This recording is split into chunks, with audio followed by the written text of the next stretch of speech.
एक दिन वह यूं ही घूमते घूमते आम के एक बाग में पहुंच गया। वहां रसीले आमों से लदे कई पेड़ थे। रसीले आम देख उसके मुंह में पानी आ गया और आम तोड़ने वह एक पेड़ पे चढ़ गया। लेकिन जैसे ही वह पेड़ पर चढ़ा, बाग का मालिक वहां आ पहुंचा। बाग के मालिक को देखकर आलसी आदमी डर गया और जैसे तैसे पेड़ से उतरकर वहां से भाग खड़ा हुआ। वह बुरी तरह से थक गया था, इसलिए एक पेड़ के नीचे बैठकर सुस्ताने लगा। तभी उसकी नज़र एक लोमड़ी पर पड़ी। उस लोमड़ी की एक टांग टूटी हुई थी और वह लंगड़ाकर चल रही थी। लोमड़ी को देख आलसी आदमी सोचने लगा कि ऐसी हालत में भी इस जंगली जानवरों से भरे जंगल में ये लोमड़ी बच कैसे गई, इसका अब तक शिकार कैसे नहीं हुआ।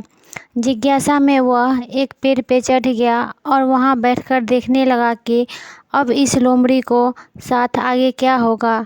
कुछ ही पल बीते थे कि पूरा जंगल की भयंकर दहाड़ से गूंज उठा, जिसे सुनकर सारे जानवर डरकर भागने लगे। लेकिन लोमड़ी अपनी टूटी टांग के साथ भाग नहीं सकती थी, वह वहीं खड़ी रही। शेर लोमड़ी के पास आने लगा। आलसी आदमी ने सोचा कि अब शेर लोमड़ी को मारकर खा जाएगा, लेकिन आगे जो हुआ वो कुछ अजीब था। शेर लोमड़ी के पास पहुंचकर खड़ा हो गया। उसके मुंह में मांस का एक टुकड़ा था, जिसे उसने लोमड़ी के सामने गिरा दिया। लोमड़ी इत्मीनान से मांस के उस टुकड़े को खाने लगी। थोड़ी देर बाद शेर वहां से चला गया। यह घटना देख आलसी आदमी सोचने लगा कि भगवान सच में सर्वे सर्वा है। उसने धरती के समस्त प्राणियों के लिए, चाहे वह जानवर हो या इंसान, खाने पीने का प्रबंध कर रखा है। वह अपने घर लौट आया।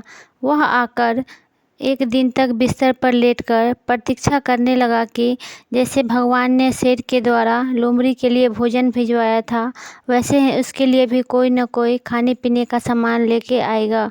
लेकिन ऐसा कुछ भी नहीं हुआ। भूख से उसकी हालत खराब होने लगी।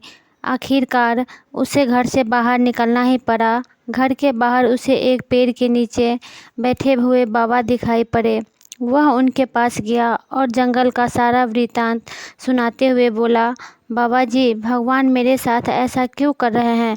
उनके पास जानवरों के लिए भोजन का प्रबंध है, लेकिन इंसानों के लिए नहीं। बाबा जी ने उत्तर दिया, बेटा, ऐसी कोई बात नहीं है। भगवान के पास सारे प्रबंध है, दूसरों की तरह तुम्हारे लिए भी। लेकिन बात यह है कि वे तुम्हें लोमड़ी नहीं, शेर बनाना चाहते हैं।